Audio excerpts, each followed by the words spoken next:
Hello, hello, hello. It is Adrienne.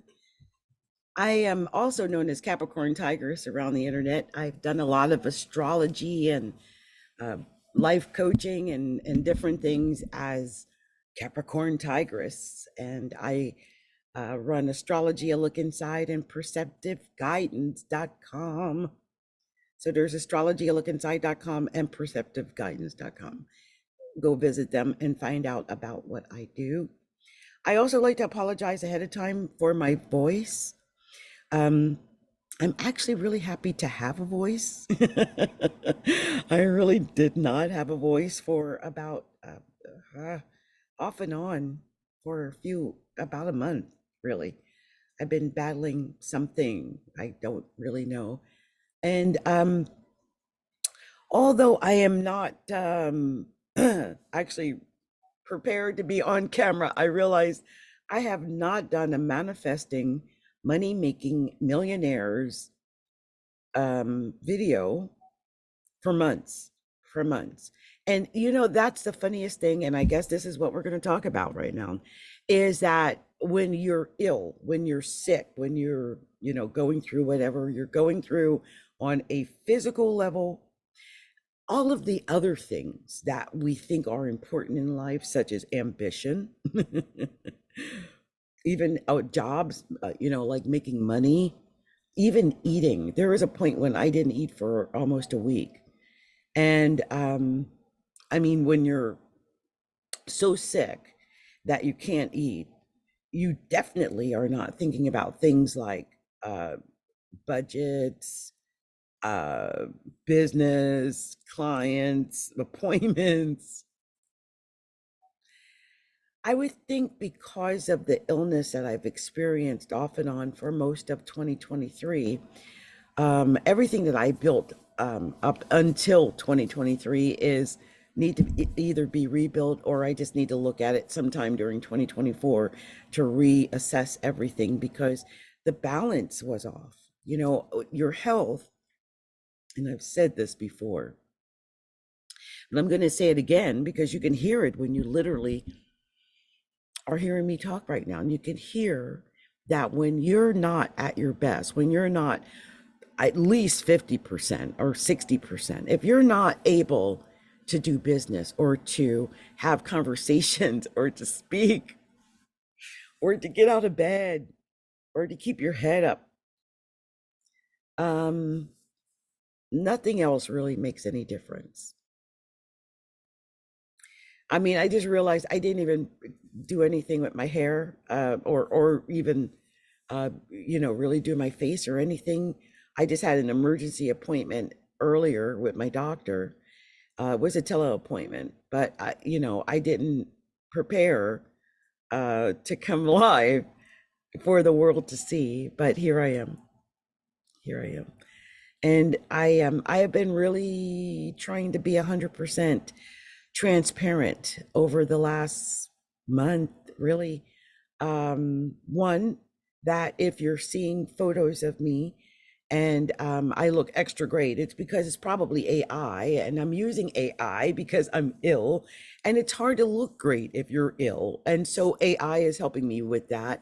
Also, if I look super great, it might be me, I don't know, but most likely it's some kind of enhancement, either like a TikTok filter or some type of AI thing I've done. But you got to keep going. And so I've got to keep going. And so that's what I've been facing and dealing with. And I don't know how many other people have been dealing with illness. Ever since COVID, I feel like a lot of us have been dealing with various different types of illness. Some of us have had COVID or flu-like symptoms. There's things going around now that we're not sure about. And my actual appointment today with my doctor was just to determine whether or not I had monkeypox. That's how serious things are. And then after that, I thought, well, is it maybe like a diabetic skin rash? Because that happened. He didn't think it was that. He thinks it's just viral and that the rash is a result of the virus, trying to come out and that type of thing. So, right. Yeah. Meanwhile, I have my health has really kept me from being successful for about a year. And there's many things I want to do in my mind. I have these thoughts, okay, I could be, should be, would be doing XYZ. But the reality is when you start sounding like B. Arthur, like I sound right now, at least in my head, I sound like in my head, I'm all up in my head, you know, like this deep B. Arthur voice right now, because that's all I can muster. Now, I want to tell you a story, and I talked to my doctor about it today, and he think it was just some type of weird experience, and maybe it was, but I am really sensitive, maybe more sensitive than normal people to energy. And well, I'm psychic. I am. I don't care what anyone says. They might say, "Oh, anyone can be psychic." Maybe I don't know, but I know that I know things that other people don't know. And when I say the things that I say, they usually turn out to be right, even though it doesn't sound like they're right when I'm saying it. If that makes sense. So anyway, I went into this doctor appointment with this woman. Um, Usually now I've been going to the same doctor's office for over 10 years. I've gone through three doctors there and I've dealt with countless assistants. I've never had this issue with anyone there before. But this woman, she asked me a question, which was, what was wrong? I was telling her what my symptoms were. And before I knew it, this woman was saying things like, lower your voice, don't get so angry, these type of things. I'm like, huh? I'm just trying to tell you what's wrong with me. She was tone policing me. And I don't know if you know what tone policing is, but I'm going to explain it. Tone policing is a term used when people who are not Black try to tone the voice of those who are. You might not like the way my tone sounds. Maybe it's unfamiliar to you. Maybe I sound aggressive. Maybe I don't have the tone that you're familiar with, in your own group of people or whatever. Whatever it was about what I was saying, it was irritating the F out of that woman, and it had nothing to do with her. She asked me what was wrong with me. I had to tell her what was wrong with me during the time of me trying to explain what was wrong with me. This woman literally at one point got up and was walking toward the door as though I was actually physically doing something to her, and I was sitting still in my chair, and I called her out on it. I'm like, what are you doing? I'm here for your help. What are you doing? What are you talking about, raising my voice? I'm telling you what's wrong with me. Are you going to listen to me and note what's wrong with me or not? And then she's like, well, you come sit on the table. And I'm like, no, you're not putting your hands on me. I am not allowing you to touch me. Unless you can understand me, hear me, and comprehend me, you darn sure are not putting your hands on me. I think I'll leave. And I left. And not without making a stink too. I stood right outside the door where everybody in the office could hear me. And I told her, I have anxiety issues. It is right in my chart. If you had taken the time to look over my chart, you would see that I am of no threat to you and that I personally suffer from deep anxiety issues, and including agoraphobia, which is a fear of people. And you are turning my words and the tone of my voice against me. I never want to deal with you again.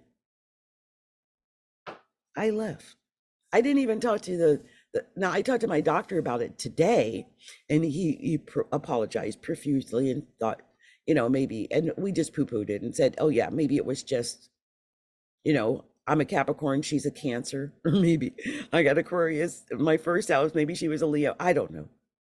Whatever it was, that wench wasn't putting her hands anywhere near my body. And I don't want her anywhere near my chart ever again. Now, energetically, I can't tell what that is. Maybe I picked up on some ill intent that might be forthcoming in the future. I don't know. What I felt from that woman was evil and hateful and actually scary to me. I felt like if she was my doctor, she would end up harming me. I don't want her to ever be my doctor. Like, I don't want her anywhere near my chart. If it was between her and an unknown, I would take the unknown over her. Like, don't let her do anything regarding me at any time. I don't want her ever touching my chart. I will never trust that woman. There was a dark, deep, evil, whatever that was regarding me in from her. And have you ever had that? Have you ever had where you had someone either come at you or talk to or down to you, or something that makes you realize, oh my gosh, this person is not for me, they're not in my corner, they don't hear me, or they can't comprehend me, or they just don't, they're not feeling me, like, it's not in your favor to continue the conversation with that particular person for whatever reason it might be. And that is what I experienced with that woman. Now, my doctor, he's just got a really good bedside manner. He might be having a horrible day, but you'll never know it. He's just really mastered having a really real um, personality that I just laugh and talk and tell him all my business. That's a gift. And maybe because this young person, or this, she wasn't so young, but I think she's a doctor in training. Maybe she's working on that. Um, I don't know. And it might just be something about my voice. I mean, look, Pluto is in my first house by Trent. It's been there for years. I've got Capricorn rising. I've got Aquarius intercepted in the first house. That means I've got like 20 some years of Pluto going through my first house. Whatever this power-ish is, like, some people hear my voice or they see me and they think, what a bee. What a freaking bee that is. Look at the bee that is. Now, I may not have anything to do with that. Like, you might see me as some kind of bee, but that doesn't have nothing to do with me. It's something you're picking up. And it could be that somewhere inside of me, there is that person, that bee that really wants to be that. When I was younger, they used to call me a bee, like, she's the bee, I was a good bee. I was a good bee.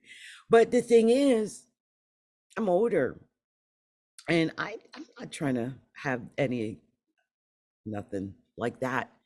When you get over 60, you don't got time for that. You don't.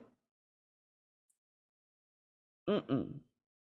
I'm not in that place at 60 something. That's not going to enter into my world, and I will not allow it, if that makes sense. I will cut that off. Just like I walked right on out of that office. I will not tolerate disrespect. Um, I feel like I lived long enough to not have to tolerate disrespect. And maybe that's what it was. I look a lot younger than I am, but she still saw my chart. She knew how old I was. She was disrespectful as a doctor. She was respectful as a human. And she was disrespectful as a woman. And she was disrespectful to her elders. She was just disrespectful. And when you're at that point and you're just being disrespectful, I don't care what your position is. I don't have to deal with you. And I am an avoider. I avoid so I don't hurt people, because I used to be a really bad bee. And maybe that's what people are picking up on. They're like, "Ooh, this woman, she got some fire in there." I got Mars and Leo. I'm not the one to mess with. I've calmed myself down over the years on purpose. Why? Because it feels better. I like being chill. I like staying in a place where the music's going and the food is flowing and the good vibes are glowing. I love that. I live for that. I don't like, what the old song, nobody better bring me no bad news. Don't bring me no bad news. I'm not trying to be in a confrontation with anyone at all. I need to keep my heart healthy. I'm 60 plus. And when I come across young pups like that who are challenging and nasty, I just walk right on away from them. And I let them know. I think some people are nasty or passive aggressive. Some people are just actually aggressive and they get away with it and no one calls them out. They're not used to people like me. I'm from the East Coast, I'm from Jersey. Jersey, you can't pull that with Jersey people. You see, we're from the Delaware Valley. That's between New York and Philadelphia and Jersey. And I'm telling you, we know the nastiest, we know when nasty's coming. We know all about nasty. So when you try to pull that West Coast nasty on an East Coast person, they're going to call your behind right on out on what you're trying to do. And you might get embarrassed because I'll call you out. You might try to get me involved in your stuff. I'll walk away from you. I had some woman try to do some kind of meeting with somebody else, like she was trying to go to somebody above me and do something. You know what I did?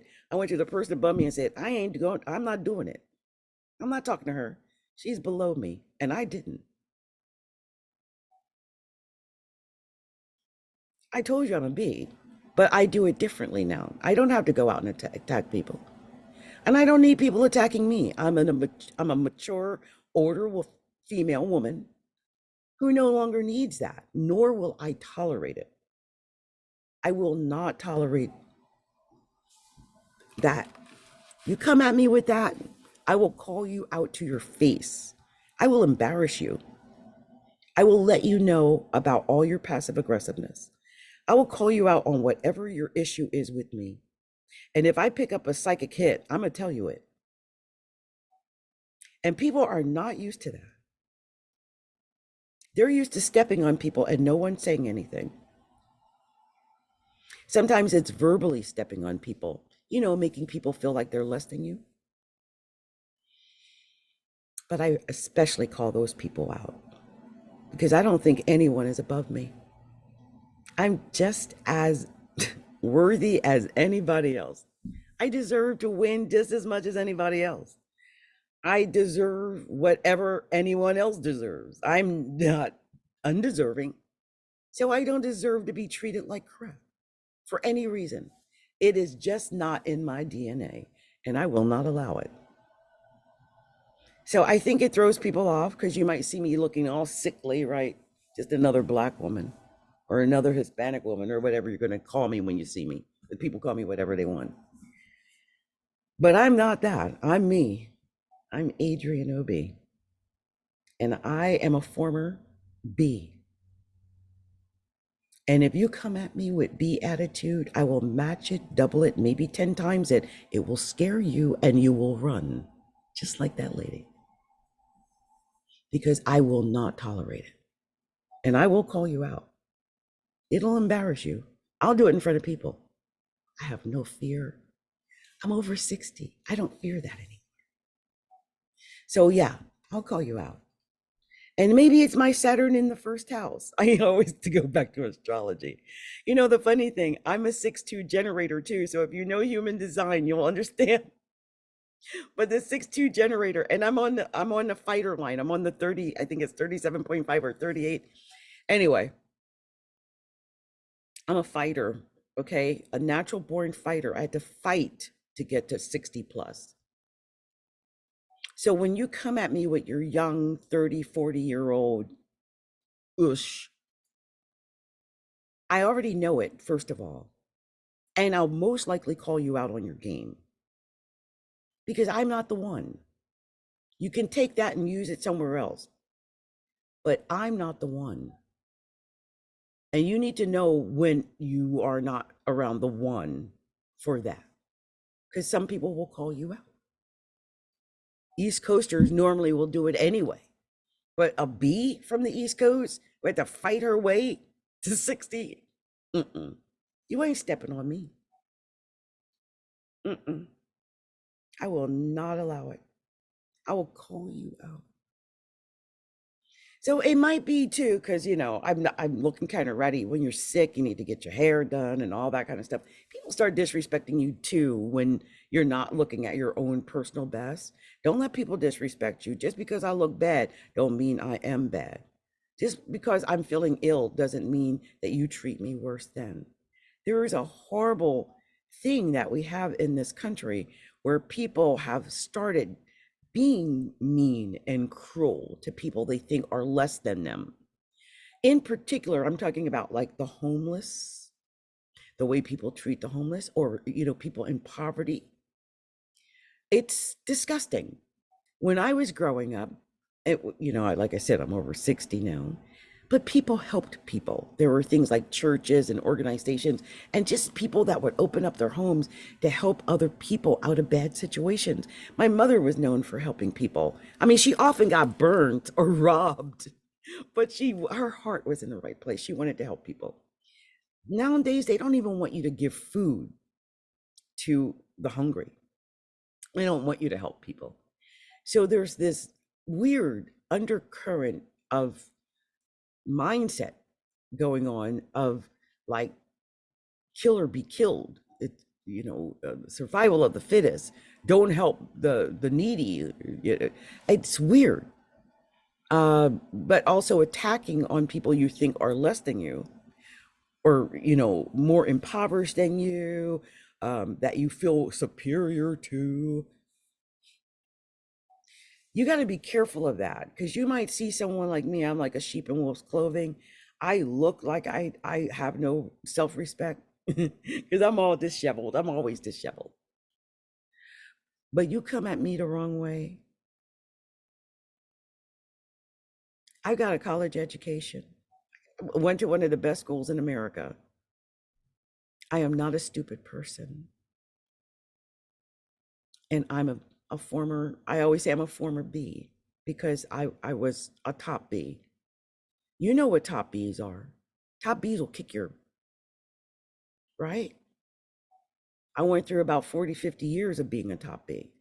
So I know all about it.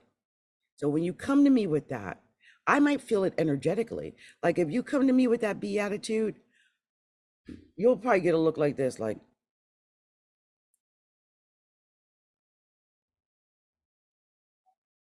I'll just call my look on my face. If you catch me giving you a look and you're like, is she giving me a look? I'm giving you a look. The only thing I would say about me, don't go by my lips, because when I was little, I was injured.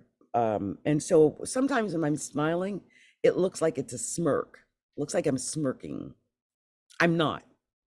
But because that happened to me like 8 years old. So because my lips formed in that way, and sometimes when my mouth looks like I'm smirking, I feel like that's why some people come at me, because they think they see a smirk or something like that on my face. So they're going to come at me in a certain way because they're like, oh, she's got that weird smirk on her face. And it's really just that my mouth is semi-deformed. I was injured. And so, there's a thing over my mouth, right over here. And it just kind of, it like one side goes up higher than it's weird, my lips. Anyway, I don't really smirk. It just looks like I'm smirking. But I can tell you, I think that smirk is what got me into a lot of arguments in my life. See, when I smile, plus I lost this tooth too. So it's like, it looks bad. And I think sometimes when people see it, because I don't have like my veneers yet, I'm going to get veneers. And you'll see if you see me with perfect looking teeth, then that's either AI or enhancement or veneers. Just know that. I mean, I kind of make it, I'm good with talking so you can't tell. But about 2 years ago, they pulled that tooth, and it's just maybe 3 years, maybe no. It's an embarrassment, so I'm going to do something about it. Anyway, you guys, I just wanted to, this is what I ended up talking about, I guess, attitudes, right? The B attitudes, the attitudes, the B attitudes. The B attitudes. That's what I'm gonna name this. The B attitudes. Those B attitudes, they permeate from our body, especially if you are a Black female. Lord have mercy. Girls, do you even know how much the B attitude comes from our body? People picking up B attitudes from us, and we ain't trying to be Bs or have attitudes. They just picking up our natural beatitude, okay? Some of us who are Black females. We got these B attitudes because when we went to school, like I remember just going to school outside of the one school I went to. I went to live with my mom in Camden, New Jersey. Anybody, shout out to Camden, New Jersey. Anybody knows about Camden, New Jersey? It was at several years the worst city in America, most dangerous city in America, poorest city in America, most crime ridden city in America. You name it, it was all of that. Anyway, I had went to high school there and junior high, just for a few months here and there because my mother lived in Camden. I basically lived with my grandmother in the suburbs, but every once in a while I would end up at in Camden with my mother. First of all, they always just called me that Puerto Rican girl. Why? I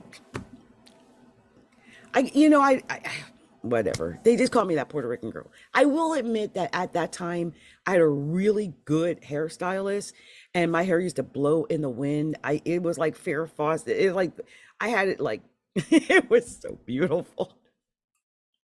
It looked like a Vidal Sassoon commercial. It was so whenever I walked around, they were like, "It's that Puerto Rican girl," and I just remember there was at one point when this is junior high, and I was dating a Puerto Rican boy, so I guess that's why I was the Puerto Rican girl. Anyway, and my dad's supposedly Puerto Rican, so it all makes sense, right? The Puerto Rican girl. But I was there was somebody they didn't like me. Um, it is I've been dealing with this my whole life. They just didn't like me. And there was this one girl who was just like after me. And I remember I was in the hall, we were coming down these stairs, and she tried to fight me in the hall. So, I mean, they didn't know because I'm quiet. I've always been very quiet.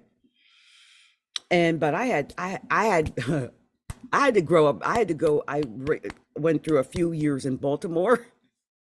Anybody from Baltimore, Camden and Baltimore, when I say I'm a B, you know what I'm talking about. I had Camden and Baltimore, okay? So I had to fight for my life in Baltimore.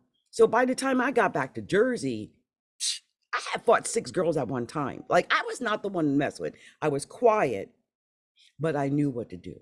If you want to, you know what I'm saying? So this girl tried to jump me on the stairs, and she had a group of girls or whatever behind her, took her and busted her head through the window. And then the girl started chasing me, so I ran down the stairs. By the time I got to the front door, my boyfriend Wiggy was out there. He had a group of Puerto Ricans. Ain't nobody was touching me. They walked me home every day, every day. Nobody touched me. And that was one of those down times when I realized, okay, it's okay to be the Puerto Rican girl because they weren't going to let nobody hit on me.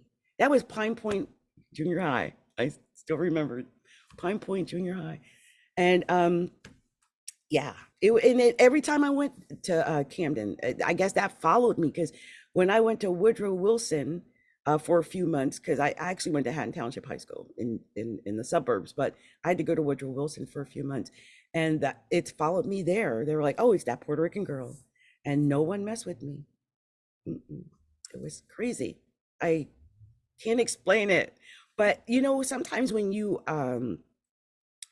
a fighter, you get you get a reputation, and I think I got a reputation for being that Puerto Rican girl that you don't mess with, and they didn't mess with me either. The only thing I regret about that is that when I did go back to school in Hatton Township, I was sometimes a little over aggressive to my friends there, and I had to apologize to poor like Gwen Pelnitz and stuff like every once in a while I got a little aggressive because when I was in Jersey or when in Camden, it was so aggressive in Camden, and I had come out of Baltimore and I had lived through so much aggression in Baltimore. And then my Puerto Rican dad had taught me at like 6 how to beat a 14-year-old. Like I was trained to be a fighter. I was not trained. My mom did put me in finishing school at 6, maybe because my dad taught me how to beat a 14-year-old at 6. So yeah, they put me in modeling school, and that's probably the only reason that I love things like makeup and beauty and all that stuff, because that's part of it. I mean, I think my first wig was 6 years old. Like literally, she gave me a long ponytail, like I had a long fall. I'm not kidding. Like my mom. So there was always that part of me, the Venus. I love beauty, the fashion, the gorgeousness. I always loved that. And the fighter, the bee girl, I just, that was for survival. As an adult, I don't want to have that in my life. As an adult, I don't want to have to deal with conversations that are um, uh, negative, or create battles. I don't want that. I want to relax and enjoy and have beautiful things and music and beauty and fashions, and I love that. That's what I love. Anyway, I feel like once you know who you are, and you can stand, you can stand your ground, like no matter who comes at you, you know who you are. And you will not allow people to pull you into those kind of uncomfortable type of battles, because you know who you are. And I know in that situation, I was with this doctor, this young doctor in training. I knew I had to just leave. It was not worth it to go back and forth and have, negative banter with her. And because, I mean, we pay for our doctor's appointments. I'm not going to waste my money on someone who doesn't even comprehend me for whatever reason. So I feel like when you're in a situation where you're being confronted, it is more than okay to get up and walk away, especially if you're not a fighter and you don't want to fight. I mean, walk away. Save your dignity. Walk away. I saved my dignity from walking away from her, and I didn't engage her. Had I engaged her in some type of actual battle, I mean, I told her off in front of people, but I, shook my mane and walked on off. I didn't try to battle. She was acting like, like I was going to hurt her. I'm like, are you kidding? Like, you're not worth my energy. I care about you. Leaving here, dealing with you. I don't need to deal with you. You're insignificant. Your attitude toward me is insignificant. Your treatment of me is insignificant. You are insignificant. In the scheme of life, this moment is insignificant. So I'm walking on out. And I did. There is a certain feeling of power that you get when you're able to do that, and let people know that you did it, because you will not be disrespected. I felt empowered. I stood for me. I refused to be talked down to, be talked over, and belittled. I was not being heard. I was already ill. And what I didn't need was her at that moment. So I made my choice and I walked right out of that doctor's office. And it probably saved me, because now I still have a relationship with the doctor's office. I got to talk to my actual doctor today. He apologized to me. I mean, it went down differently than had I actually went into some kind of combat with this woman. It wouldn't have been worth it. So anyway, I don't know if anyone has ever experienced any of the things I'm talking about. I've got Mars and Leo, which I've said, and Aquarius rising. So I feel like enemies, attacks, battles. I'm born under the fighter, the role model, and what is it, the hermit role model, whatever. I feel like this is part of my story. So maybe you've not had to deal with that type of aggression or passive aggressiveness, or you know whatever. But if ever you're in that situation, keep your dignity. Let them lose theirs, but don't you lose yours. Okay. Anyway, this has been Adrienne. This has been my message. I haven't said much, but everything that I talk about, I feel like is going to lead to us becoming stronger in whatever it is we do as we grow toward being millionaires.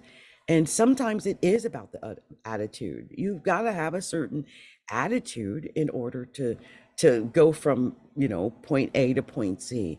And if along the way you allow people to pull you off your game, off track, or into fights and things like that, it will be so much harder for you to achieve your goals. So make sure that you are, keeping yourself, protecting yourself, okay? And making sure that you walk away from horrible situations like that. You don't need that. Put good, positive, uplifting things in your life and avoid all that negative stuff. You don't need that stuff. Okay. Anyway, this has been Adrienne, Capricorntigress of Astrology, A Look Inside, perceptiveguidance.com, and yeah,